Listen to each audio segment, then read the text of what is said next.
Ayrton Marques e estou de volta para mais um papo reto e direto com uma personalidade que é destaque no cenário político de Mato Grosso e do Brasil. Produzido pelo site Olhar Direto, a cada episódio, você sabe, eu tenho a ajuda e a companhia de um colega de redação e hoje eu volto a ter o prazer de receber aqui o meu amigo Luiz Vinícius, que escreve para o caderno de Política e de Polícia, né, Luiz? Sim, Muito obrigado por ter aceitado o convite e estar aqui de novo me ajudando. eu que agradeço, Ayrton. É sempre um prazer estar aqui, né? E eu tenho certeza que a gente vai bater um bom papo aí com o Coronel Assis. De novo ele veio aqui e deu o spoiler de quem que é o nosso entrevistado. Verdade. Mas bora lá. Além do YouTube, você sabe que a gente também tá disponível na íntegra e em formato de áudio nas principais plataformas de podcast. É só pesquisar Pode Olhar no Spotify, no Deezer e no Apple Podcast.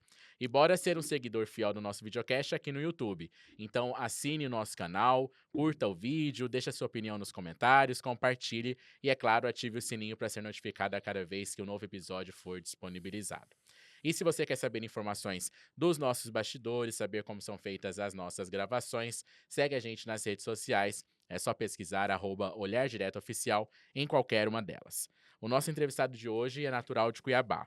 Iniciou sua carreira na Polícia Militar em 1995 e esteve envolvido em diversos setores, como proteção ambiental, operações especiais, polícia comunitária e segurança de fronteira. Também ocupou cargos de destaque, incluindo de secretário adjunto de Integração Operacional, na CESP, de 2017 a 2019 e de comandante-geral da Polícia Militar de 2019 a 2022. Durante sua atuação como comandante-geral, contribuiu para a expansão das escolas militarizadas no estado, que aumentaram de 5 para 23. Além disso, teve envolvimento na criação da Patrulha Maria da Penha e na implementação do patrulhamento rural georreferenciado. Em 2022, decidiu entrar para a política e conquistou uma das 8 vagas na Câmara Federal, com 47.479 votos. O nosso papo reto e direto de hoje é com o deputado federal Coronel Assis, do União Brasil. Deputado, muito obrigado por ter aceitado o convite do Pode Olhar e seja bem-vindo. Eu que agradeço, obrigado aí pelo convite, né, a toda a equipe, né, do Pode Olhar, lá do site Olhar Direto também, uma grande honra poder estar aqui hoje falando com vocês aí, e fazendo um bate-papo, né, da nossa trajetória até aqui, das coisas que nós também estamos trabalhando lá no Congresso Nacional, enfim, né, representando, né, a nossa Baixada Cuiabana, o nosso estado do Mato Grosso e o povo brasileiro. Deputado, para a gente começar a nossa conversa, vamos falar do início. Como que o senhor decidiu e como que foi a entrada na carreira na Da Polícia Polícia Militar? Militar. Já era um sonho? Não. Era alguma coisa que às vezes tem inspiração, às vezes de pai, avô, alguém da família? Foi isso? Como que foi Não essa era entrada? assim. Na verdade, eu acho que as nossas histórias, né, falo aqui com o Luiz, né, que a gente conhece, com outros aí que nos assistem também, as nossas histórias são muito parecidas, né. Eu sou um menino pobre ali das ruas do bairro Jardim Glória, na Várzea Grande, né. Meu pai era um servidor público de nível médio, tinha 4 filhos para criar, e eu sempre trabalhei desde cedo, né. Minha mãe teve uma época que o governo do estado, né, em relação a problemas que existiram ano passado, atrasou o salário, atrasava o salário e minha mãe fazia cocada, fazia refresquinho, suco, né, aquele sacolé, e Uhum. eu saía para vender numa caixa de isopor, numa bandeja, numa cesta, né, lá no meu bairro, no bairro do Jardim Glória 12, toda aquela região ali, desde os 7, 8 anos de idade. Aos 14 anos eu consegui um emprego de carteira assinada, naquele tempo jovem, né, podia Podia. trabalhar, né, era o trabalho primeiro emprego e tal, o governo incentivava isso, e eu consegui um trabalho numa oficina de bombas injetoras, uma oficina mecânica. E trabalhei lá durante 1 ano e pouco e depois saí de lá e consegui um outro emprego em uma retífica de motores que, funcionava ali na avenida na Curva da Morte, ali no perto próximo ao 0 quilômetro, na Várzea Grande, Uhum. chamava Retífica Só Motor. Ela já encerrou suas atividades, né, era uma empresa familiar, 3 irmãos e o pai que tomavam conta, e eu trabalhei lá 2 anos e pouco. E aí um belo dia eu estava saindo com uma bandeja de peças de bomba injetora lá do lavador, né, que você lavava ali, tirava o óleo, tirava o excesso, para fazer os reparos. E aí eu encontrei um amigo meu que trabalhava na retífica de blocos de motores, né, que aí ele falou para mim assim: "Cara, e aí, terminou o 2º grau e tal, vamos fazer o vestibular?" Eu falei: "Pô, nada meu amigo, nem sei o que que é isso, quero saber desse negócio não, já tenho profissão, tô guardando dinheiro para comprar um fusquinha aí e tal, não quero saber desse negócio não." Ele: "Não, vamos fazer, não sei o quê." Porque eu falei: "Cara, eu não sei nem para que eu vou fazer", que eu tinha feito aquele curso técnico em contabilidade, né, na Uhum. escola João Pompeu nasceu ali próximo ao cemitério na Alzira Santana. E aí, meu amigo, eu peguei, ele falou para mim assim, ó, faça para engenharia florestal, qualquer um passa. Eu falei, será que passa? Ele falou, vamos fazer esse troço. Só fui lá fazer. Cara, quando eu cheguei e peguei, a primeira fase era Marco X, né? Então, ia lá, a mãe mandou, eu escolhi esse daqui e vai, né? E na segunda fase era a descritiva, né? E aí, quando eu abri o caderno de perguntas e respostas, que eu não sabia, Luiz, o que era eh, Teorema de Pitágoras, que eu não sabia quais eram os períodos da literatura brasileira, que eu não sabia o que era a revolta da vacina. Eu falei, cara, eu me enganei minha vida inteira, fingindo que eu estava estudando, aprendendo e alguém me ensinando, né? E aí eu falei, botei uma coisa na minha cabeça, falei, rapaz, vou passar nesse vestibular. E aí eu trabalhava de dia, estudava à noite, trabalhava de dia e fazia cursinho à noite. E aí eu fiz no meio do ano, isso era no final do ano, eu fiz Uhum. no meio do ano para geografia, na UFMT de novo. Falei, agora eu passo, né? Tinha estudado um pouco mais e tal. Cara, eu não passei de novo.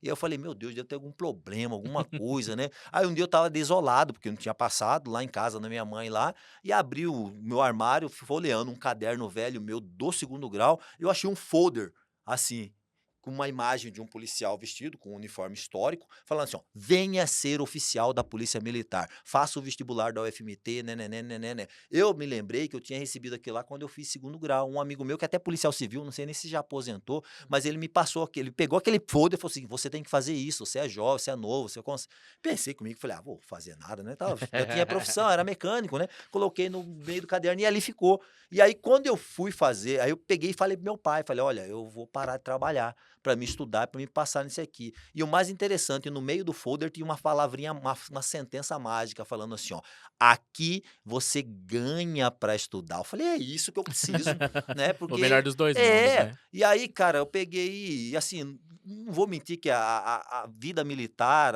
assim, os desfiles, essas coisas que a gente assistia na televisão, ia no 7 de setembro, traz uma certa, um certo, vamos dizer assim, Verdade. inspiração dentro do jovem, né, da Já criança e te tal, né. inspirava de alguma Todo mundo forma. sempre brincou de soldadinho de chumbo, aqueles a soldadinho de plástico. E aí eu peguei e fui fazer o vestibular, parei de trabalhar, peguei aquele dinheiro do Fusca que eu queria comprar, lembra lá que eu falei com o amigo lá, paguei o cursinho, ia com passe para votar, saía lá de frente do bairro Jardim Glória, ali na Júlio Campos, no ônibus, às vezes eu perdi o ônibus do Cochipó, saía do centro ali da Praça Ipiranga até lá no Master, estudei igual um doido 8 meses, né, de manhã, de tarde, de noite, e das 36 vagas eu passei em 18º. E aí Olha. começou a minha carreira, fiquei basicamente 29 anos, né, na força, na instituição. E, assim, não foi também uma carreira fácil, né. Uhum. Primeiro porque eu era um cadete, um aspirante, um tenente dentro da média, eu nunca fui um expoente da minha turma, não fui um coronel Fortes da minha turma, que é o 01 da nossa turma, coronel Alvarenga, que é uma sumidade, um catedrático, né, outros colegas lá que nós temos lá, que são pessoas, assim, fantásticas, mas aí chegou um determinado ponto da minha vida profissional que me sobraram 2 opção, né, ou eu voltava para o interior do estado, que eu já tinha ido, servi em caças no início da minha carreira, voltei, estava na Polícia Ambiental, saí, ou ia para o BOP, né, que era a antiga CIOI, Companhia Independente de Operações Especiais, e aí eu fui, né, fui lá, eu fui recebido pelo, então na época Tenente Leite, Tenente Oliveira, da minha turma, e lá, assim, eu sempre tive um grande poder de adaptação, né, então eu me adaptei muito rápido, e aí depois já veio o primeiro curso dentro da área das operações especiais, que é o curso de ações táticas especiais que eu fiz lá no BOP do Piauí, aí depois voltei, fui para o BOP de Brasília fazer o curso de operações especiais, e aí depois, meu amigo, foi indo, né. Só crescendo. Coronel, eu queria perguntar pro senhor se. Eu sei que é assunto sensível, mas as pessoas veem o senhor como coronel de polícia, não sabe também que a sua família também sofreu com ausência de segurança pública, né? O seu irmão foi assassinado em Várzea Exatamente. Grande.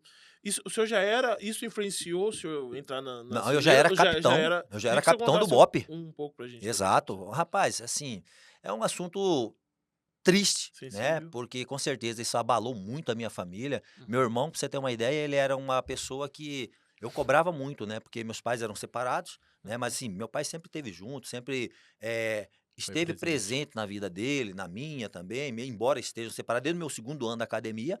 E assim, quando, as pessoas às vezes podem falar assim: "Ah, morreu porque não estava não tava na igreja rezando, né? Tava na igreja rezando, né? Meu irmão, que é tenente da Polícia Militar do Distrito Federal, também um batalhador nato, né, cara? Foi professor de educação física, depois passou para soldado da Polícia Militar do Goiás, depois passou para soldado da Polícia Militar do DF, estudou muito, quase 4 anos, passou para oficial lá e hoje é oficial de carreira lá na Polícia Militar do DF, né? Ele é músico, então ele toca todo instrumento de corda, cavaquinho, violão, o cara é gigante na parte da música, né? E ele tocava num grupo de jovens da igreja católica ali na igreja São Sebastião, né? Uhum. Que é a igreja ali onde nós tivemos toda a nossa iniciação religiosa, né? Todo mundo nasce em berço católico, né? É normal isso Sim. lá atrás. Uhum. E iam sair da igreja São Sebastião para uma igreja lá no Marajoara. Né? E ali tem aquela baixada do Córrego das Traíras. Não sei Uhum. se vocês lembram, se conhece ali a Várzea Grande. E aí, cara, os caras pararam ali, 2 vagabundos, né? E enquadraram os meninos, eram acho que uns 8, 9 jovens, né? Que iam de uma igreja para outra igreja, né? E aí o cara pegou e enquadrou todo mundo para roubar o quê? Celularzinho, lembra aquele celularzinho Nokia, Nel, aquele Uhum. Ah, tênis Ele velho, tinha cara? quantos Meu, anos? meu irmão tinha 17 anos, Nossa. era aluno da escola militar. Então, assim, quando nós tivemos toda essa questão da escola militar, eu fazia também por uma questão de uma homenagem a meu irmão, porque eu achava muito bonito eles ter estudado na escola militar, só tinha uma escola militar na época, Sim. né? Ele tinha terminado o curso do 2º grau e ia fazer vestibular. E aí, cara, os caras pegou e meu irmão deitado, pra você ver como que o vagabundo, o criminoso é covarde, né? Por isso que eu digo, não podemos ter pena de vagabundo. Vagabundo tá no crime por escolha, né? E aí o meu irmão tava deitado, meu irmão menor tava deitado, e ele foi olhar, né? O cara falou: "Você tá olhando o que aí, rapaz?" E ó, pum, deu um tiro nas costas do meu irmão, deitado, amigo, deitado. E aí, pô, você via, né? Aí eu tava de serviço, inclusive.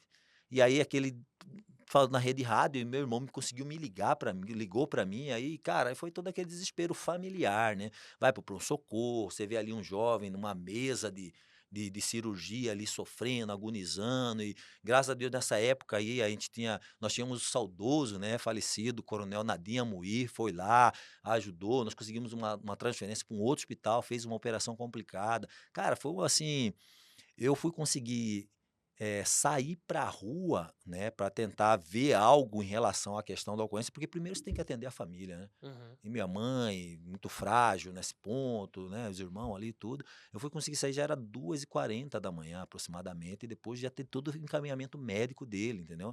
E aí, os colegas que já estavam na rua em relação a essa situação conseguiram fazer a prisão de 2 criminosos, a arma do crime, tudo bonitinho, foi tudo preso, tudo entregue na justiça, né, julgado, condenado, cumprido pena, tudo do como manda o figurino. Mas claro que, às vezes quando a gente defende, né, o rigor da pena lá no Congresso Nacional, e às vezes a gente acaba tendo uma discussão um pouco mais acalorada, principalmente com os colegas parlamentares da esquerda, né, porque na verdade ninguém é inimigo de ninguém. Nós temos visões de mundos diferentes, né, Uhum. cada um dentro do seu ponto de vista. E quando os caras vêm falar de violência, me falo: "Calma lá, meu amigo, para mim você não tem que falar de violência, porque meu irmão foi vítima da violência, e isso não me tornou tampouco uma pessoa mais violenta ou tampouco uma pessoa que fosse, vamos dizer assim, insensível para uma situação dessa. Muito pelo contrário, né? Por muito mais tempo eu me empenhei para nunca passar pano para vagabundo, né? Então por isso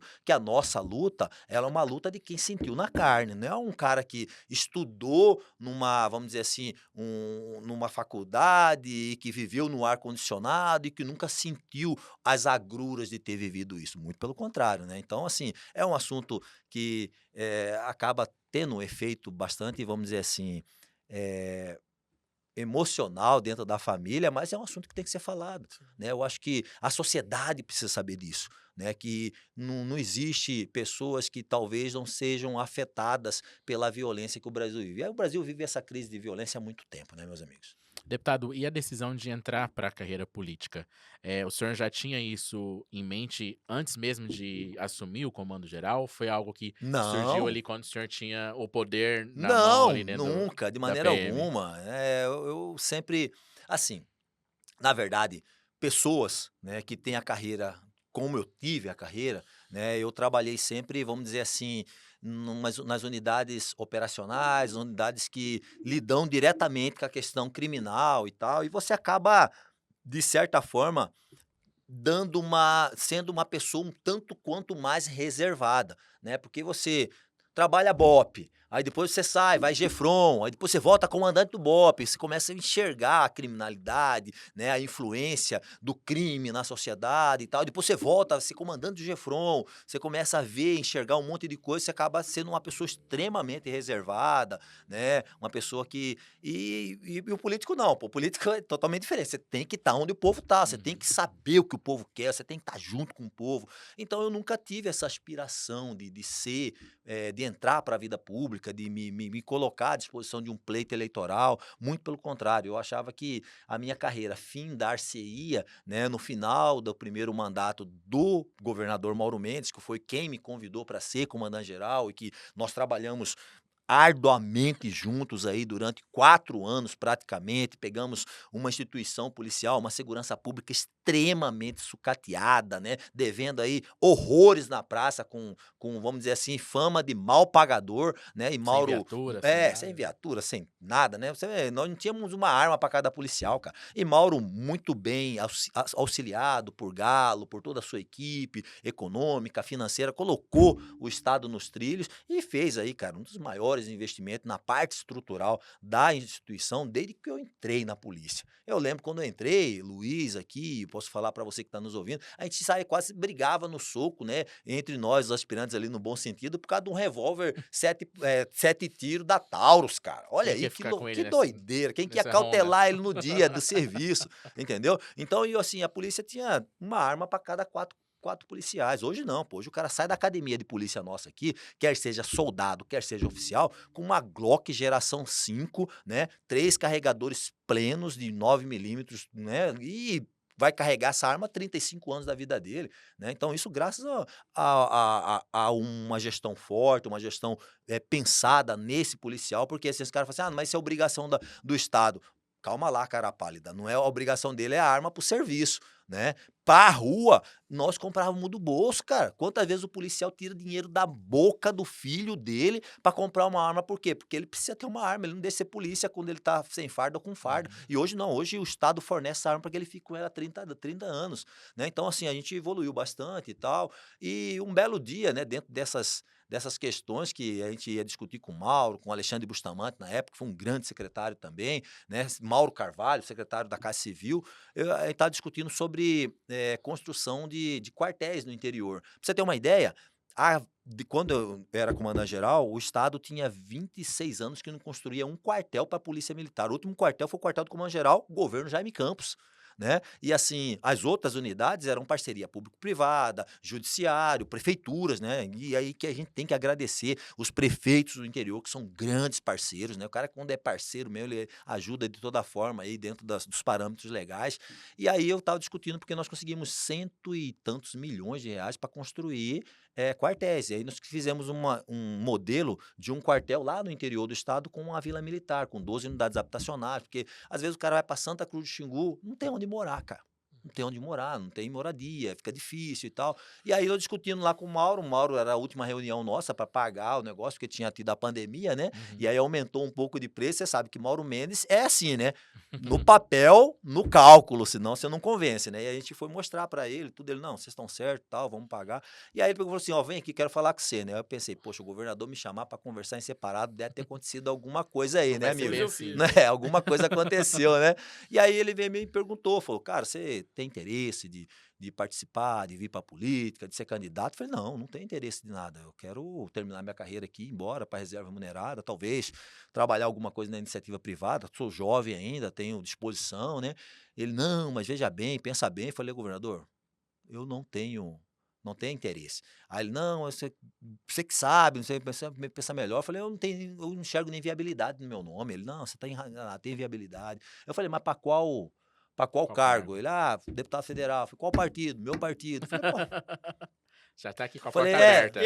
Ele, como eu posso dizer, coronel, ele foi a pessoa que te convenceu a entrar na carreira Na política? verdade, ele não me convenceu, né? Ele me mostrou o caminho, né? De como é que eu ia fazer. Porque eu falei para ele, olha, eu não sei nem por onde iniciar, governador, já que o senhor está falando isso aí. Ele falou, a primeira coisa que você tem que fazer, e foi muito sábio o que Mauro Mendes me disse naquele dia, né? Ele falou assim, primeira coisa, você tem que falar com sua família. Por quê? Meu jovem, se você acha que a sua carreira dentro da Polícia Militar, como oficial, como comandante, ela é desgastante para a família, você não viu nada, porque Com na política, né? política, meu amigo, você vai ver que é muito pior, né? Porque você é do povo, cara. Você tem que estar onde o povo está, você tem que ir, você tem que conversar, você tem que se mostrar, né? Uma solução para vários problemas que as pessoas. Aí eu peguei e falei, então fala com sua família. Ele foi viajar para uma missão que ele tinha, e quando eu voltasse, aí eu fui lá, falei com a minha família, falei com minha esposa, minha filha, minha mãe, meu pai, né? Meu povo, o povo nosso da Várzea Grande, os amigos, né? E aí decidi encarar o desafio, né? E assim, meu irmão, baita desafio, viu? Acho que eu bancava outro COESP, mas outra eleição, do jeito que foi, não foi fácil, né? Porque, na verdade, E eu nunca tinha tava. sido candidato nem a síndico de prédio, Sim. né, cara? E a eleição a gente sabe que ela é muito voraz, né? Ela é rápida e você precisa criar conceitos, você precisa criar, se apresentar, você precisa pedir o voto para as pessoas precisam acreditar que você vai defender Montar um as plano de bandeiras governo, né? que eles entendem que sejam válidas para eles, né? E assim, graças a Deus deu tudo certo, né? Foram quase 50 mil votos, né? Para uma primeira eleição, isso Sim. é muito significativo, foi o segundo mais votado dentro da nossa chapa do União Brasil, que era uma chapa muito Forte, boa, né? muito bem construída, né? Pelo presidente do partido na época, que é o Mauro Mendes, né? E toda a equipe lá, e graças a Deus a gente tá lá agora tentando honrar cada voto desse recebido. Deputado, e a gente vê que a bancada da bala no Congresso é cada vez maior e que também, em todas as esferas, no campo municipal também, a presença de pessoas oriundas das forças de segurança é cada vez maior, né? A gente viu isso também nas eleições municipais de 2024. Como que o senhor analisa esse movimento, né? De pessoas que saem da Polícia Militar, da Polícia Civil, da PF, e que se aventura nesse campo político? Ah, O que que motiva eu alguém a acredito deixar? que o policial, né, em sua maioria, né, ele é um membro da sociedade. Né? Eu digo que nós temos, né, a polícia que nós merecemos. Né? Então, se cada sociedade tem a polícia que merece.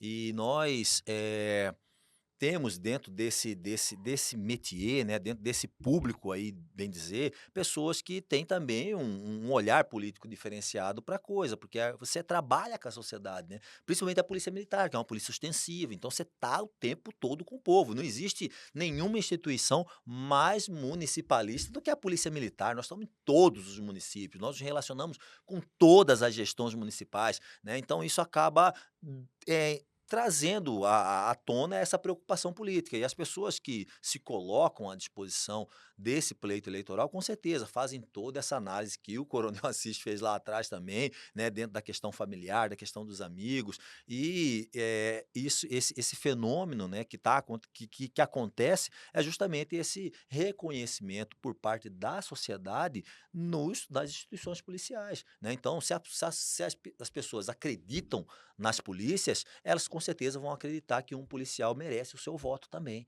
né. Então acho que é mais ou menos essa leitura. Esse crescimento do número de policiais na política leva a algumas discussões, e uma delas sobre a politização das instituições Uhum, de segurança. E isso concordo. já é discutido até mesmo no Congresso por projetos de lei. Lá tem uma PEC que muda, né, que limita a candidatura de militares. O senhor já deve ter tido conhecimento sobre essa proposta, que os militares do Exército, da Marinha e da Aeronáutica que se candidatarem para cargos eletivos serão transferidos, né, para reserva não remunerada já no registro da candidatura. A remuneração só será mantida se, no caso do policial, do militar, que já tiver mais de 35 anos de serviço prestado. Isso não, segundo essa proposta, não atingiria os policiais militares e bombeiros. O senhor já teve conhecimento dessa proposta? Como tem acompanhado isso? E acredita que de fato é necessário tomar alguma medida para evitar essa politização das instituições de segurança? Não, na verdade não. Na verdade, essa medida ela já existe desde a época do decreto 667 de 1960.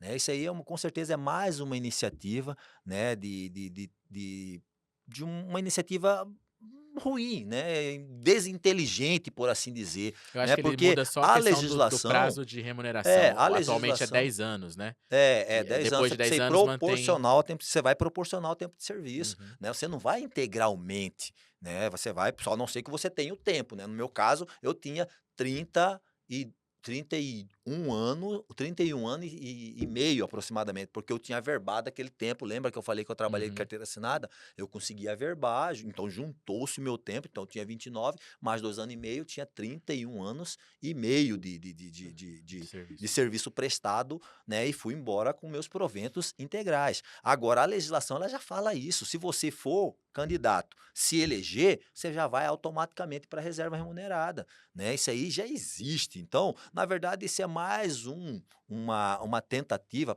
dos parlamentares aí que trabalham dentro de um viés de esquerda de querer desqualificar a questão dos militares, né? Isso não é de hoje não, viu, pessoal? Isso aí a gente vê desde a fundação do Estado brasileiro, né? Porque com certeza, não sei se vocês se lembram, né? Mas dos bancos acadêmicos pouco se fala disso, porque é mais uma questão mais propriamente ali da história dos militares no Brasil. Mas o exército brasileiro mesmo, ele nunca foi permanente, ele passa a ser permanente, forte como instituição depois da Guerra do Paraguai, porque antes o exército ele era tinha alguma coisa, aconteceu Canudos, por exemplo, se juntava, se formava o exército, ia lá resolver a situação e dissolvia-se o exército, né? Depois da Guerra do Paraguai, que o exército se profissionalizou e se tornou, né, as Forças Armadas em si, né, instituições permanentes, é que veio e todo esse medo de se ter políticos, né, militares na política, né? Mas eu digo que isso também é uma leitura errada, porque na verdade nós somos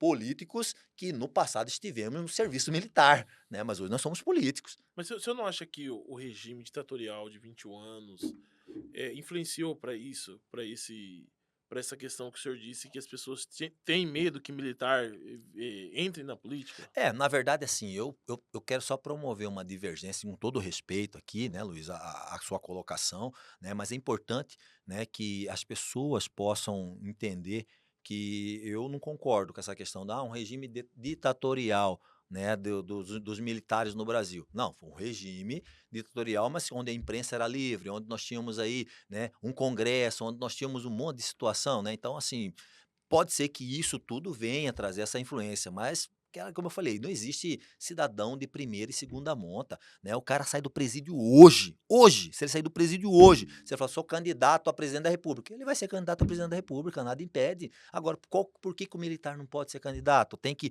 deixar ir para a reserva antes mesmo de ser eleito. Isso é uma aberração, cara, é um absurdo. O senhor discorda que tenha tido repressão e Não, não, com perseguição certeza política não. durante a Não, ditadura? não discordo disso. Eu digo que nossa, o nosso regime ele foi um regime que se tinha uma constituição, que se tinha um monte de situação, né? Agora, claro que algumas situações foram necessárias naquela época, né? Agora, hoje, nós vivemos uma situação diferente, né?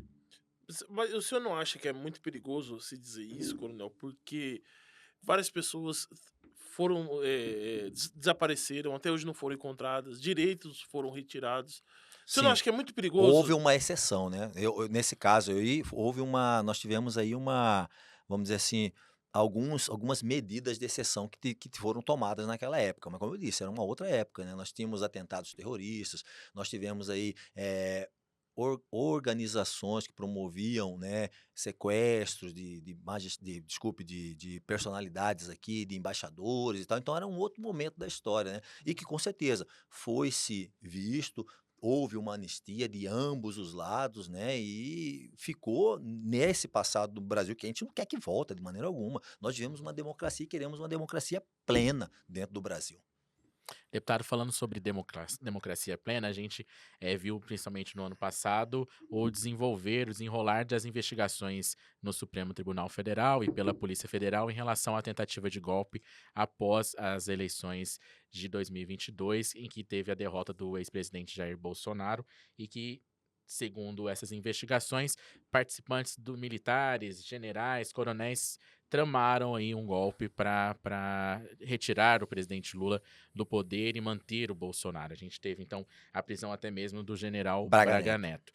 a avaliação do senhor sobre essas questões, se isso mancha a imagem das Forças Armadas e quais são as consequências que todas essas ações e essa investigação pode ter? Olha, eu penso que, na verdade, nós temos que tratar isso com muito cuidado, com muita isenção, né? Eu acho que toda e qualquer apuração, ela é válida, né? Ela é extremamente válida, tem que apurar, tem que saber, mas nós não podemos, de maneira alguma, condenar alguém previamente, né? Eu acho que, assim, de certa forma, se nós vamos pegar, eu não li ainda todo esse inquérito que foi fechado aí pela Polícia Federal, mas eu acho que é uma coisa assim, quase que uma uma série de ficção científica de ação, falar que 4 camarada, um general, né, um coronel, um tenente-coronel e um major vão pegar, metralhadores de apoio de fogo mini-mi, fuzis,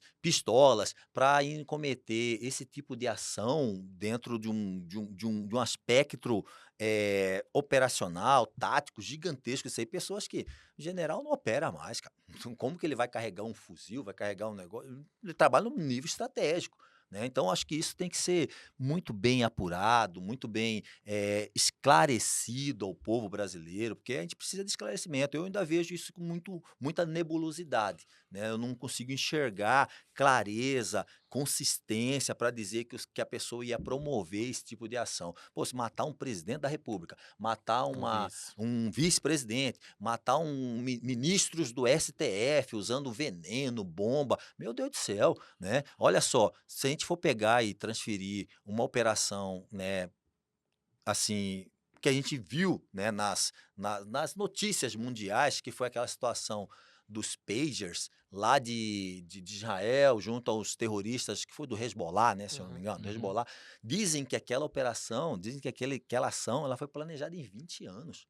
Né? Então, assim, eu acho que dentro dessa situação aí tem que se ter muita isenção para falar sobre isso aí, tem que garantir toda a questão da defesa a esses pessoas que estão sendo acusadas, né? Afinal, você tem ali um general Braga Neto que ficou quanto tempo dentro das Forças Armadas, né? Foi o interventor dentro da segurança pública Do no Rio. estado do Rio de Janeiro, naquela vez que teve toda aquela situação, né, então ele tem toda uma carreira, uma conduta ilibada.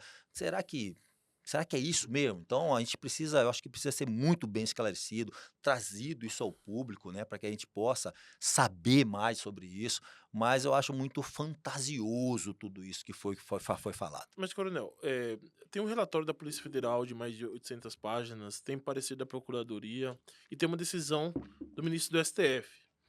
Você não acha que isso já está bem explicado? Ou o que que você acha que falta explicar ainda? Porque todos os indícios mostram que existe uma certa trama para matar o presidente, o ex-presidente e até o ministro do STF. O que que precisa ser esclarecido Ah, ainda, eu você acho que acha? isso aí tem que vir à tona, né, eu mesmo não li esse trem, né, eu não Uhum. li nada disso aí, né. Agora, uma coisa é você começar a pegar uma conversa de WhatsApp e falar que isso veja bem você, cara, o Brasil ele vive o direito positivo, né, tipo, eu pensar aqui que, o Luiz é tal coisa, eu pensei, né, eu não Uhum. executei, não tem nada, não tem crime executado, né, então acho que partindo desse princípio da legalidade propriamente dita, O planejamento não eu seria acho que já não seria no crime. Brasil não, no Brasil não é planejar crime não é crime. Você tem que executar o crime para você ser crime, né. Então assim, Tem a questão de eu ter acho crimes, que né? eu acho que tem que ter mais esclarecimento, não concordo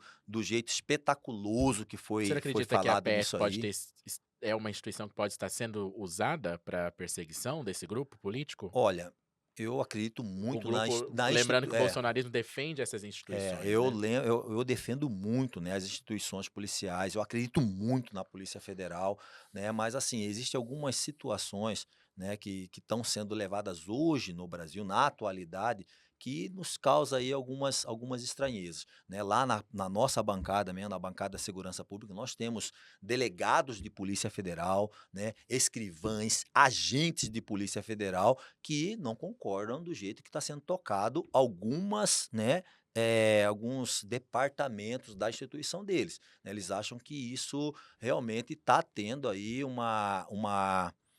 um direcionamento político, né? Isso não é bom para as instituições, né? Eu acho que para nenhuma das instituições. Para a gente só encerrar essa questão, Luiz, antes de todo do indiciamento do ex-presidente Jair Bolsonaro e também da prisão do Braga Neto, havia uma forte discussão sobre a anistia no Congresso Nacional para os condenados do 8 de janeiro.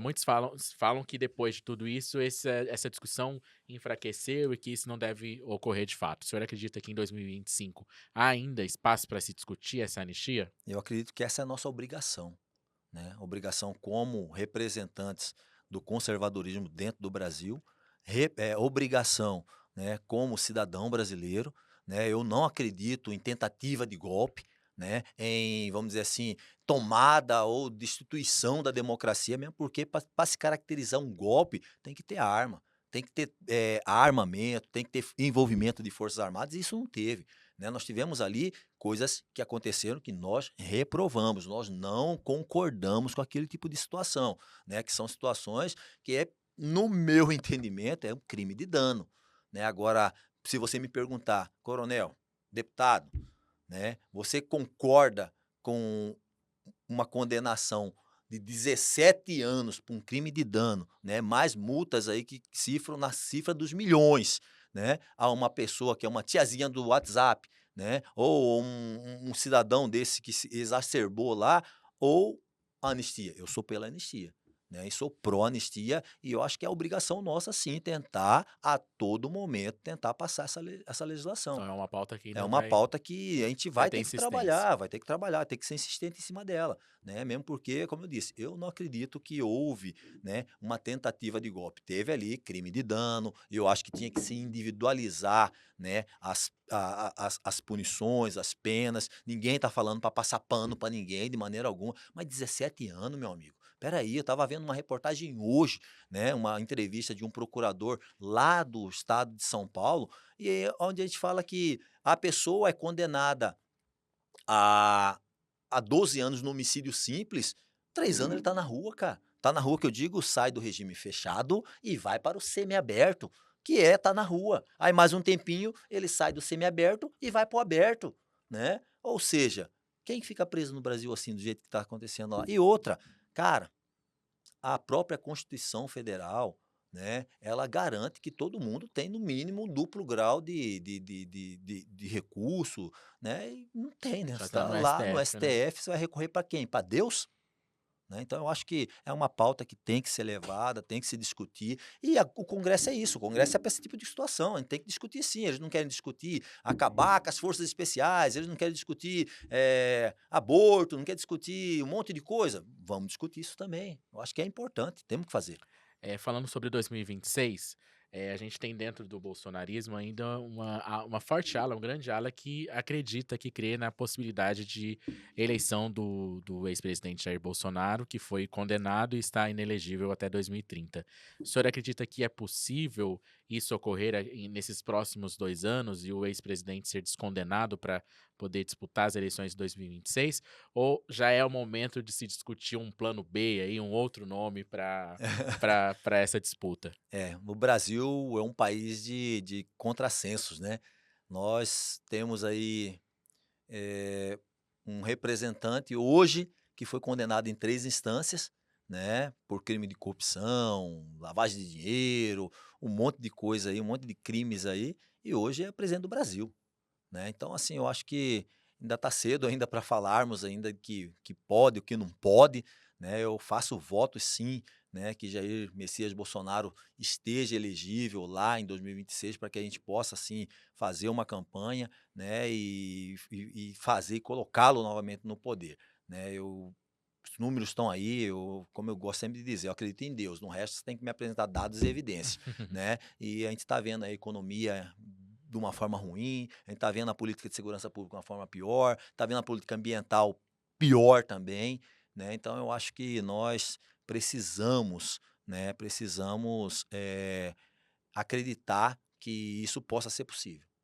a gente vê a discussão já de alguns outros nomes de alternativas, Temos vários né? nomes, né? A gente tem governadores aí, É, Tarcísio de Tarcísio de Freitas, Freitas, tem o governador de Goiás também, Ronaldo Caiado. Ronaldo Ronaldo Caiado, Caiado, e né? até mesmo o cantor Gustavo sertanejo Lima Gustavo agora, né? Lima. O senhor vê que qualquer discussão em relação a isso seria uma espécie de traição ao Bolsonaro? Como ele próprio vê, ele não gostou, por exemplo, do anúncio do Gustavo Lima, viu aí uma articulação do Gustavo É. com o Caiado, uma traição aí pra ele. Não, eu acho que se colocar à disposição de qualquer cargo eletivo é direito de todo mundo, né? Mas lógico que, com certeza, a gente não quer uma direita dividida, né? A gente não queremos que o conservadorismo brasileiro se divida, porque talvez essa seja uma estratégia, né? Dividir para conquistar, né? Dentro daquele velho princípio da guerra, dividir para conquistar é a melhor coisa que existe, né? E a gente quer uma direita unida, faz votos que possamos aí todo mundo convergir para um nome que com certeza possa nos representar e tenha viabilidade política de ser eleito. E essa união do conservadorismo e da direita é possível também em Mato Grosso? A gente viu que em 2022 o grupo do governador Mauro Mendes se fez uma composição com o PL, né, nessa chapa Mauro Mendes e Wellington. Uhum. A gente, para 2026, tem aí a possível candidatura do governador ao Senado, do vice Otaviano Pivetta para sucessão no Paiaguás, né? Mas tem o PL aí que depois das eleições municipais ganhou muita Muita força força. e vai brigar aí pelo protagonismo também. E tem os seus nomes. Tem o senador Wellington, tem do empresário Balbinotti, que deve se filiar. Como que o senhor vê esse cenário aí para 2026? É possível essa união da direita em Mato Grosso? Olha, a gente faz votos, né, de que realmente tenha uma convergência de uma união dos conservadores do Mato Grosso. O Mato Grosso ele é um estado que tem esse perfil, né? Um perfil produtor, um perfil mais A gente conservador, viu nas né? eleições, né? Prefeitura. E na verdade, também vendo pelo outro lado, é legítimo que todas as agremiações partidárias, né, que são proeminentes dentro do nosso estado, tentem viabilizar seus nomes, né. Agora essa construção ela começa, né, quer dizer, começou pós, né, a eleição municipal e vai se prolongar aí até lá, a pré-campanha lá e o lançamento das convenções das próximas eleições. E eu acho que muita coisa ainda deve acontecer. O senhor acha, então, quem tem mais experiência política, um estofo político, deve sair na frente nessa briga aí? Estou me referindo ao caso do Hélio Fagundes e o Balbinotti.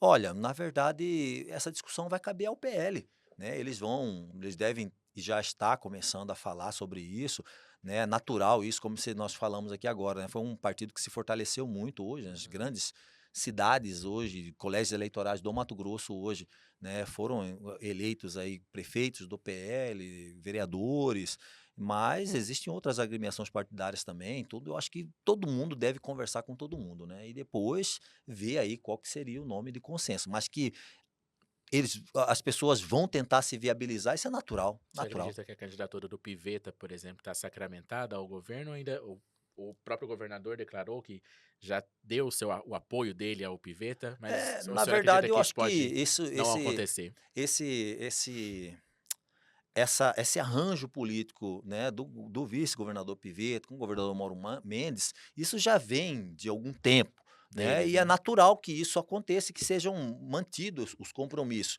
Só que assim, né, a política já dizia o deputado Magalhães Pinto, né, ela é como nuvem, né, uma hora você está olhando, está de um jeito, baixou o olho, levantou, está do outro jeito.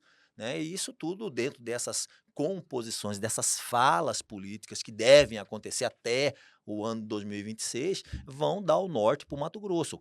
Qual que é a nossa, a nossa esperança e o nosso desejo? Que tenhamos um governador que, com certeza, continue o ciclo de crescimento, né? Que trate a coisa pública com muita responsabilidade, que forme uma boa equipe de governo para que a gente possa continuar com o Mato Grosso avançando, né? Mato Grosso é um estado que mais avançou, né, nesses últimos anos aqui em relação a outros estados da federação. Claro que também vai depender da composição nacional, né, meus amigos? Né? A gente sabe que a composição nacional vai mandar muito na composição estadual, principalmente nas questões, né, das alianças político-partidárias que vão acontecer, Tem né? discussão Então, federação, né? exato. Própria União Então, Brasil. justamente, então isso ainda vai levar um tempinho. Agora, deputado, falando sobre política regional, o prefeito Abílio de Cuiabá, prefeito Abílio e a prefeita Flávia Moretti tem relatado muitas dívidas nos caixas das prefeituras de Cuiabá e Várzea Grande. Em Cuiabá, o Abílio citou 1,6 bilhão e a prefeita Flávia Moretti disse que tem de resto a pagar 94 milhões. Como é que o senhor vê isso? A bancada pode ajudar nessa retomada da parte fiscal das prefeituras?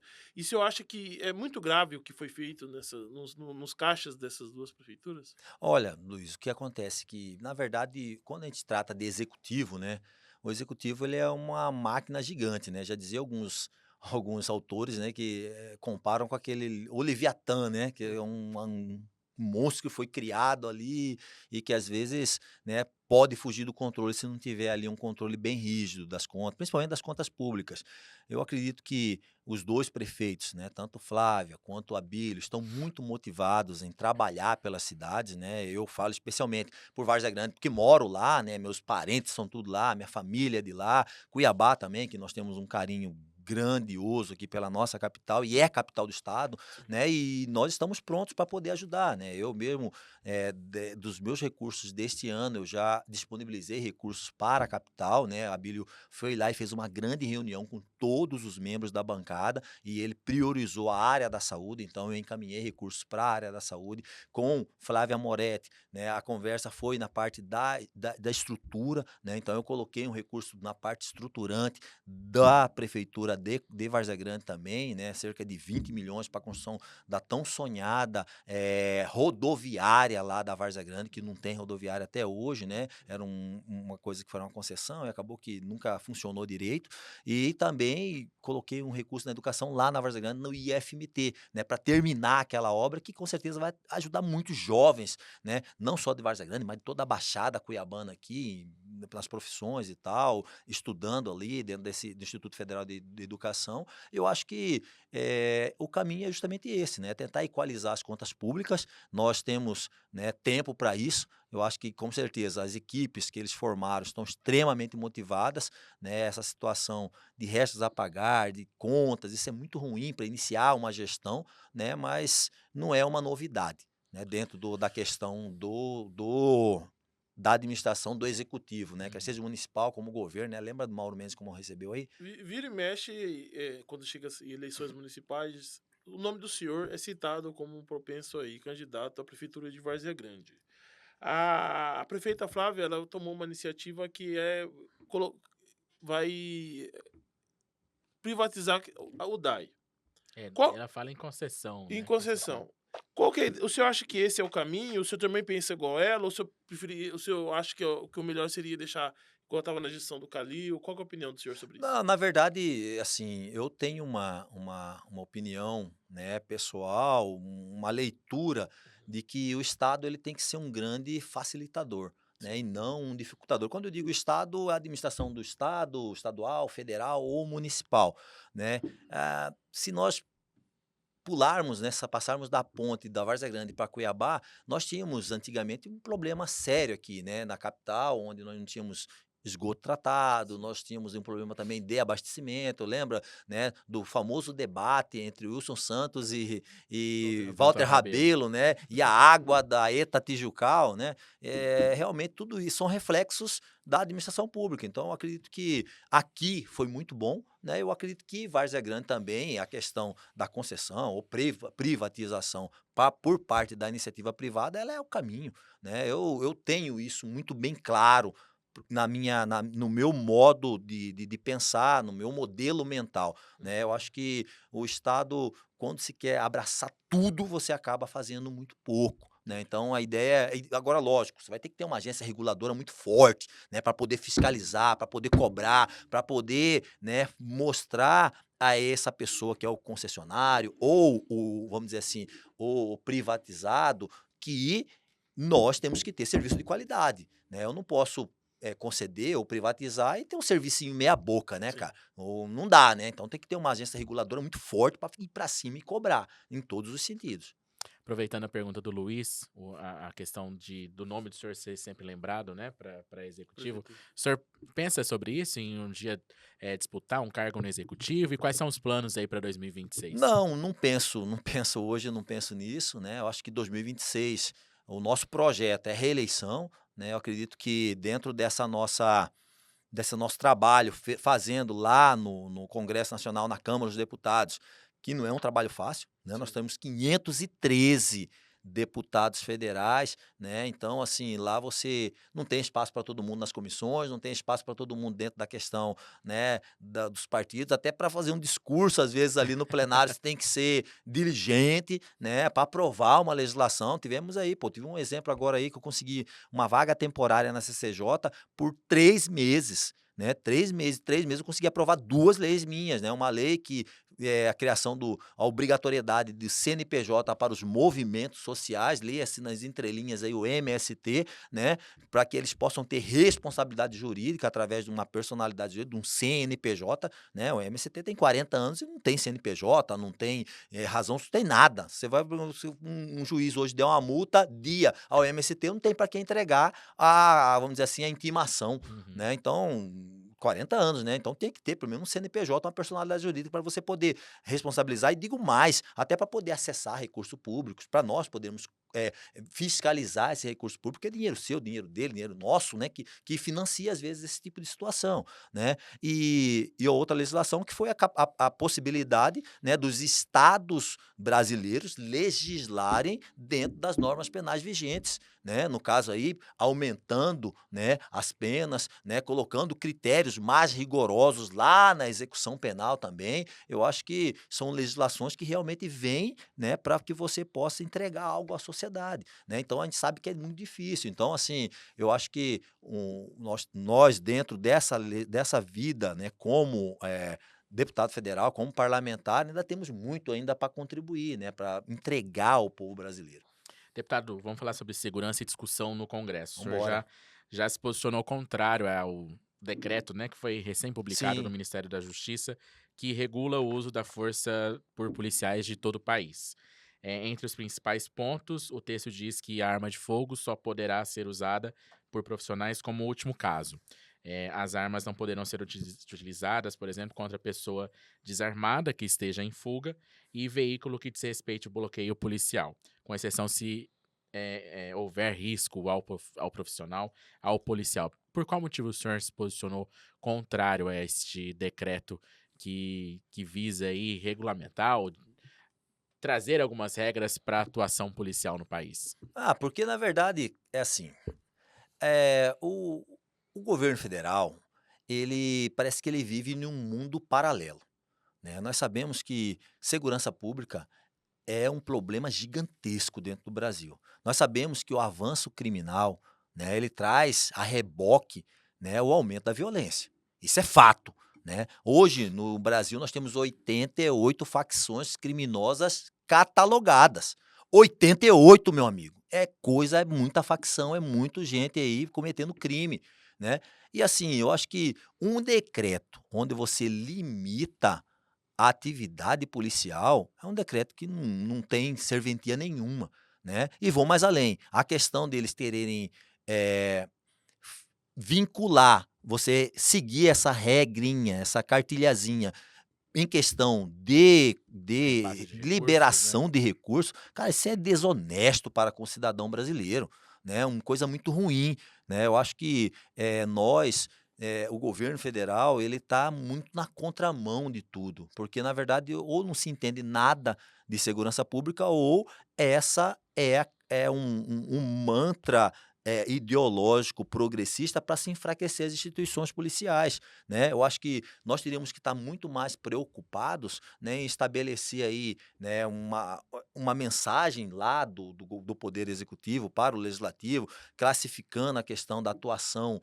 criminal dentro das facções como uma situação, extraordinária do direito penal, onde você tivesse ali regras diferentes, onde a pessoa fosse punida com rigor, porque na verdade hoje, né, o criminoso dá risada da questão do sistema criminal, do sistema de justiça criminal brasileiro, né, e é isso, né, você em vez de estar potencializando a ação da polícia, você limita classificando todo mundo por baixo, como se nós tivéssemos aí maus profissionais, e muito pelo contrário. Essa questão mesmo de uso progressivo da força, isso tem mais de 12 anos nos bancos escolares das nossas instituições, onde você começa o uso progressivo da força com uma ordem verbal, depois com a imposição corporal de força, depois com imobilização, depois com recurso, né, de, vamos dizer assim, de equipamentos Não e letais. armamento menos que letais, né? E no final você vai usar a sua arma letal. Isso aí já existe, pessoal, nos nossos procedimentos operacionais padrão,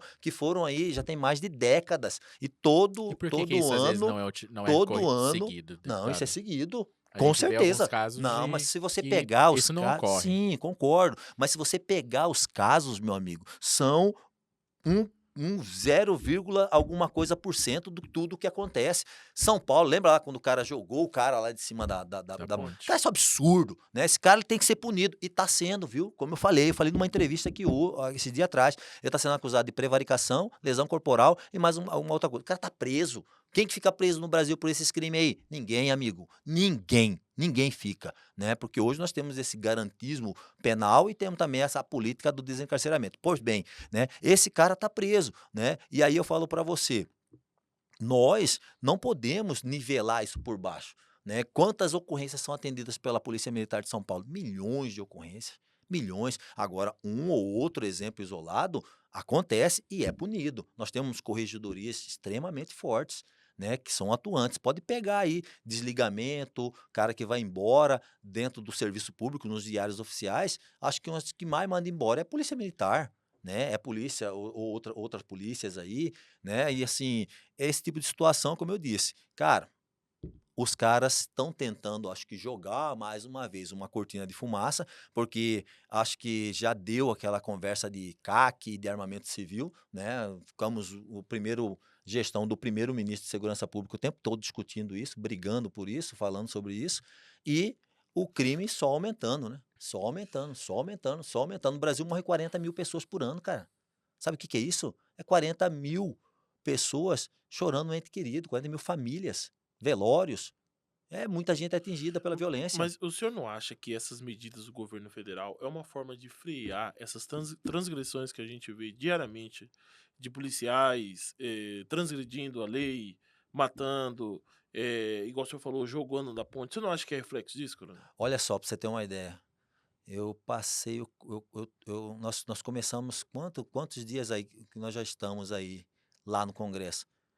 Aconteceu essa coisa, e o cara foi punido. Agora, isso vai frear o quê? Não vai frear nada, cara, Não, isso é um teve outros absurdo. casos. Aqui mesmo em Mato Grosso a gente teve alguns casos. Em dezembro agora, 2 Uhum. policiais foram afastados em Rondonópolis, né? E Porque qual que foi, cara? agrediram, ele agrediu, foi fazer realizar a abordagem de um casal Uhum. e a mulher, mesmo já ajoelhada, já rendida, ela foi Eu vi, violentada, e né? com certeza vão ser punidos, viu? Não tenha Então, dúvida são casos disso. que existem. Não tem como, não seria o certo, então, discutir também essa questão do abuso policial e a questão do crescimento da violência? Por que que tem que um anular o outro? Não, não anula, muito pelo contrário. Porque os dois problemas O existem, né, abuso deputado? policial, como eu falei para você, o abuso policial, quando acontece, ele é um percentual pequenininho, né? E ele é punido, né? Isso aí você pode pegar se esses 2 meninos lá, esses 2 policiais que cometeram essa ação lá, se eles não vão ser punidos, se eles não vão ser, estão sendo processados e vão pagar pelo que fizeram, né? Agora, e tudo que acontece dentro do Brasil, cara?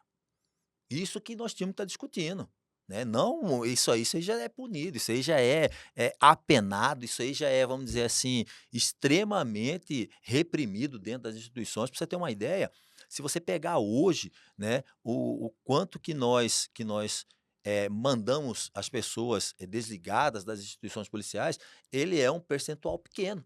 Por quê? Porque ainda em sua grande maioria as coisas acontecem do jeito que tem que acontecer. O policial ele é um extremamente cumpridor de leis. Agora, nós não podemos pegar exemplos isolados e generalizarmos como se todas as polícias fizessem coisas erradas. E não é isso que acontece, A né? gente Pelo tem amor de Deus. a gente tem a questão da discussão, mais popular, é a questão das câmeras nas fardas, né? Isso eu acho um grande absurdo também, uma aberração isso Se aí. opor tão veementemente, a essas questões, a essas medidas, não é também mostrar para a população e para a opinião popular de que tem algo errado para esconder? Qual que é o Muito, temor de muito pelo mostrar uma contrário, ação muito pelo policial? contrário. Eu digo que, por exemplo, essa questão de câmeras aí, né? Essa é uma ideia que também tem um viés de você limitar a questão da ação policial, de toda forma. Isso é um absurdo, porque eu falo para vocês aqui, ó, não existe um estudo a nível de mundo que comprove que o camarada usando uma câmera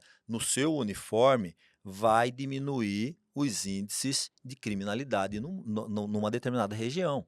Né? Se você tivesse a câmera no uniforme do policial, não salvaria a vida daquelas 4 meninas, uma senhora e 3 filhas que foram mortas por um criminoso lá em Sorriso. A câmera na farda do policial não salvaria a vida dos 3 médicos que foram fuzilados lá no Rio de Janeiro pelo crime. Enfim, né, não tem nada que vai justificar isso. Agora fala: "Ah, não, mas isso vai diminuir a letalidade policial". E a Não letalidade do evitaria crime? não evitaria que aquele cara fosse E a jogado da letalidade do ponte? crime? Me fala. Mas não evitaria que o rapaz fosse Não, jogado da acho que não, ponte? porque se o cara quiser fazer, ele vai fazer, vai Com jogar. câmera ou tudo? Ah, lógico, se ele fez ali a presença de outros policiais que poderiam falar dele, ele ia fazer coisa errada e vai ser punido, né. Eu acho que, assim, nós estamos, criando mais uma cortina de fumaça para tentar não discutir o que tem que ser discutido, que são as questões do avanço criminal dessas facções. Mas, coronel, o senhor fez analogia aí dizendo que esses casos de transgressões policiais são exceções.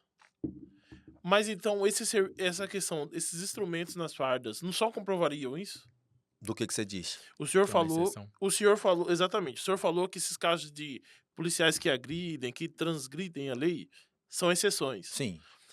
Uma câmera na farda, ela não só comprovaria isso? Aí nós estamos falando aqui, né, da questão de uma questão, vamos dizer assim, de opinião. Se nós formos transportar isso para uma questão técnica, Uhum, agora, vamos falar de uhum, coisa técnica, né? Ah, uhum. a câmera na farda do policial. Veja bem, qual a tecnologia que vai ser usada? Até hoje ninguém respondeu. Um estado usa uma, outro estado usa outra, outro usa outra, outro usa outra. Aí eu falo para você: "Ah, não, mas acho que a gente precisa de provas, de coisas, não sei o quê". Se a gente for falar tecnicamente hoje, quando você vai se envolver dentro de um conflito armado, por exemplo, né, você, a partir do momento que você engaja o seu armamento, quer seja porte ou portátil aqui, você desenvolve um fenômeno que é fisiológico, né, chamado visão de túnel.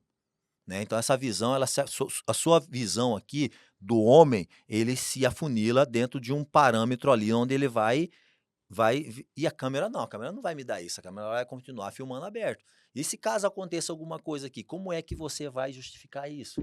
Né? Aí vamos transportar para a nossa realidade aqui no Mato Grosso, por exemplo, uma ocorrência de Novo Cangaço, lá no interior, onde os policiais ficaram lá 58 dias atrás dos criminosos no mato, né? Na mata, senhores, você em pé, você tem uma visão, você agachado, você tem outra visão, você deitado, você tem outro tipo de visão. A câmera vai me dar isso aí também, né? E a outra, onde é que essas imagens serão armazenadas? Cara, o cara estava falando esses dias atrás sobre vai ser ligado e gravado ininterruptamente. Onde que vai ficar essas imagens? Quem que vai, vamos dizer assim, eh, pagar essa conta? Quem vai custodiar essas imagens? Quem me garante que essas imagens não vão vazar, como vazaram as imagens, por exemplo, de um determinado ministério, de um determinado palácio, onde as pessoas estavam abrindo as portas para outras pessoas entrarem, como aconteceu esse tempo atrás aqui, num determinado país, né. Então, assim, é uma discussão que ela tem que ser ampla. Ela não pode falar: "Ah, não, isso aqui vai diminuir a letalidade da polícia". Para mim é narrativa.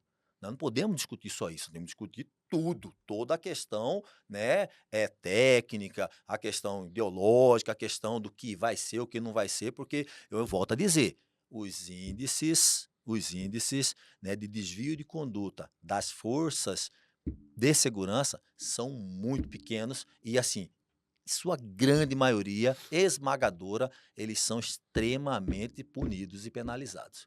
Como eu disse, né, é complicado a gente falar sobre esse tipo de situação de uma instituição onde não se pune ninguém. E outra que eu falo, e a confiança, cara? Então você não confia no trabalho da polícia, né? Eu acho que a sociedade confia que o policial entre numa sala de aula, né, para fazer um curso do ProErd, onde ele diz que droga faz mal à saúde e que não queremos que as nossas crianças usem drogas, a sociedade confia que o policial entra lá e fala isso. A sociedade confia em entregar o seu filho para que eles estudem nas nossas escolas militares, onde temos ali um corpo técnico de policiais militares, bombeiros militares, militares do Exército, também ajudando na formação desse jovem. A sociedade confia nos nossos projetos sociais, como escolas de judô, escolas de música, escolas, né, tipo Projeto Luz do Amanhã. Na minha época, eram 9.000 crianças. Né? A sociedade confia e um monte de coisa. E se não confia, de eu atender uma ocorrência, de eu defendê-la. Ué, onde que está? Então, assim, quer dizer que daqui a pouco, hoje, essa desconfiança está nos órgãos da polícia, mas e os outros órgãos? Por exemplo, né, nós, políticos, né, lá no Congresso Nacional, portanto, vamos usar uma câmera também, né? Os médicos nos PSF também não poderiam usar uma vai ter erro médico, então se o cara tivesse com uma câmera, não ia ter o erro médico. Então, assim, eu acho que é uma discussão que ela tem que ser ampliada e não de uma forma estrita, como estão sendo feito hoje, de uma forma, vamos dizer assim, quase que ideológica, né? Isso aí, para mim, é narrativa. Deputado, a gente está já encerrando a nossa conversa, mas só para a gente fechar essa questão da segurança pública, em dezembro a Câmara aprovou um pacote, né, de segurança pública, se eu não me engano foram 25 propostas dentro desse Exato. pacote. Entre alguns temas, a questão da castração química de pedófilos, também sobre operações policiais. Gostaria que o senhor fizesse uma avaliação geral sobre esse pacote e se de fato isso foi uma resposta também ao governo federal, que começou essa discussão sobre algumas medidas de segurança pública, se reuniu com governadores para discutir algumas medidas. Não, eu acho que não. Na verdade, houve não é um acordo, mas existia um acerto de termos uma semana com pautas de segurança pública com o presidente Lira para que a gente pudesse trabalhar elas dentro do plenário para aprovação. Né? A gente sabe que o caminho legislativo é um caminho que ele ele é longo, né, mesmo porque legislação é coisa muito séria, né, a lei ela vai influenciar diretamente lá na vida do cidadão comum, né, e precisa ser discutida, né. Às vezes a gente fica aqui de fora, eu também pensava mais ou menos assim, tipo: mas demora demais, pelo amor de Deus", mas não é que a gente precisa esgotar toda e qualquer dúvida e os impactos que essa legislação vai dar na pessoa lá, diferente do que aconteceu, por exemplo, na liberação de 40 gramas de maconha, né, que foi uma canetada de um tribunal, né, lá de distância superior nossa, que deu uma canetada, mas qual que é o efeito disso lá na ponta, né, na questão nem vamos falar da segurança pública e da saúde pública, né, 40 gramas de maconha não é crime. Você vai prender a maconha e liberar o cara, pô. Mas o cara, se ele pegar 40 de manhã, 40 de tarde, 40 de noite, ele tem aí, né, 120 gramas aí já rodando, né, desse tipo de entorpecente. E assim, aí depois dessa conversa com o presidente Lira, foi se aprovado aí várias legislações, né, algumas foram deixadas para serem discutidas lá na frente, porque às vezes não tinha ali um consenso, né, mas todas que foram aprovadas nessa nessa semana da segurança, elas foram legislações que foram tratadas e trabalhadas de consenso, tanto de um aspecto político quanto do outro. A questão só mesmo que teve essa essa, vamos dizer assim, essa discussão um pouco mais acalorada da questão da castração química, da possibilidade de castração Uhum. química. Coronel, ainda só finalizar essa parte da segurança pública, em dezembro agora, do ano passado, o governador decidiu trocar o comando-geral da Polícia Militar. Saiu Alexandre Mendes e entrou o Fernando Tinoco.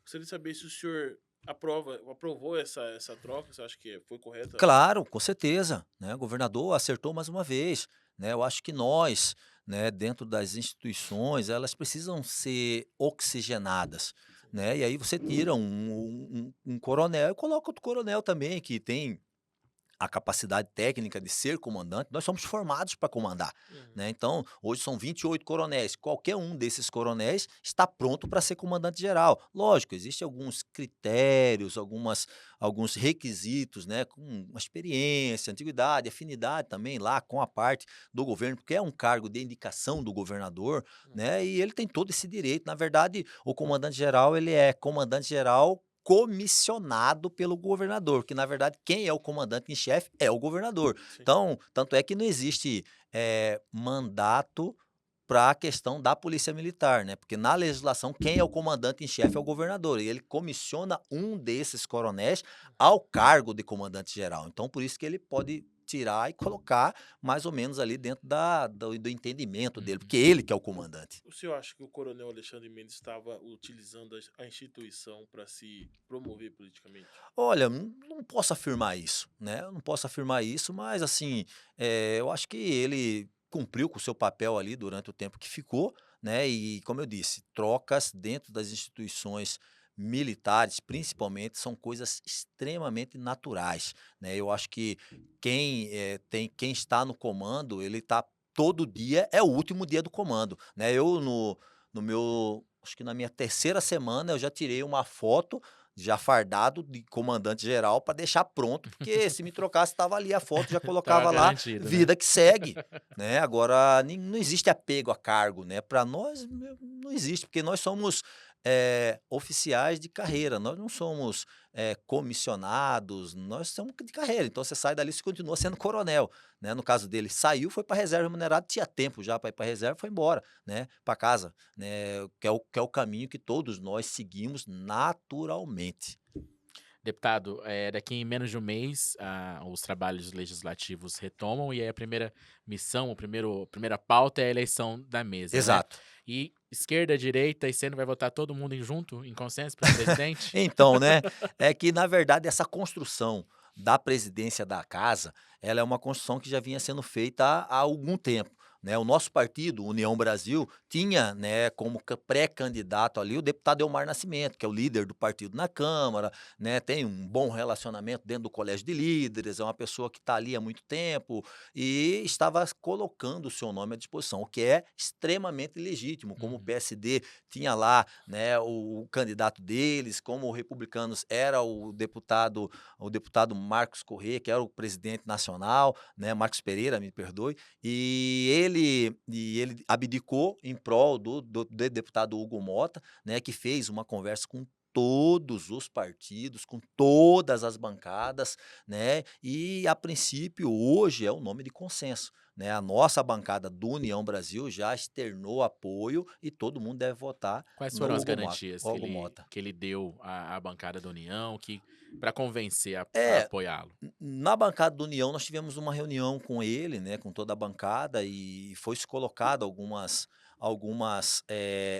condições para poder oferecer esse apoio, no sentido ali de justamente trabalhar a questão dos espaços nas comissões, que são muito importantes para as agremiações partidárias, para que eles possam promover, né, o trabalho dos seus parlamentares, e isso é natural entre todas as outras bancadas, né, e depois na bancada da segurança pública, nós tivemos uma reunião excelente com ele também, na questão de podermos trabalhar pautas, né, do combate à impunidade durante a legislatura, a gestão dele lá na mesa da Câmara dos Deputados, né. Tivemos também uma conversa com ele também para que ele possa também ser um defensor das prerrogativas, né, dos parlamentares, né, onde nós possamos aí ter mantidos aí as nossas prerrogativas, principalmente no tocante, né, ao que diz respeito à Constituição Federal, né, e ele se mostrou muito solícito a isso, falou que fez um compromisso de estar trabalhando junto aos parlamentares no sentido de poder defender isso também, que eu acho que é muito importante, né, para um presidente de casa, né, como é a Câmara dos Deputados, e lá é o parlamento, né, como eu disse, lá você tem que falar, lá você tem que discutir, lá você tem que, às vezes até de uma forma acalorada, mas é onde se constroem as coisas, né. Por isso que às vezes se leva um pouquinho de tempo, mas é porque lá tem que se esgotar toda e qualquer dúvida e impacto que vai ter, principalmente na vida do De cidadão. todos, né?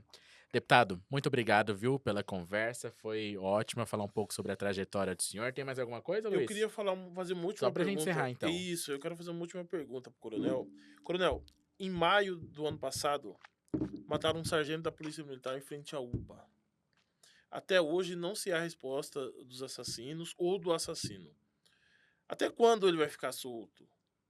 A Polícia Militar, a Polícia Civil, a Secretaria de Segurança Pública não vai dar resposta sobre isso? O senhor já tem cobrado resposta sobre esse caso, Coronel? Com certeza, né, é obrigação nossa, do Estado do Mato Grosso, dar uma resposta a isso, né. Eu tenho plena convicção, né, que o comando da Polícia Militar, né, a Polícia Judiciária Civil, né, deve estar se empenhando muito em relação a isso aí, né. Nós não podemos aceitar esse tipo de situação, Luiz.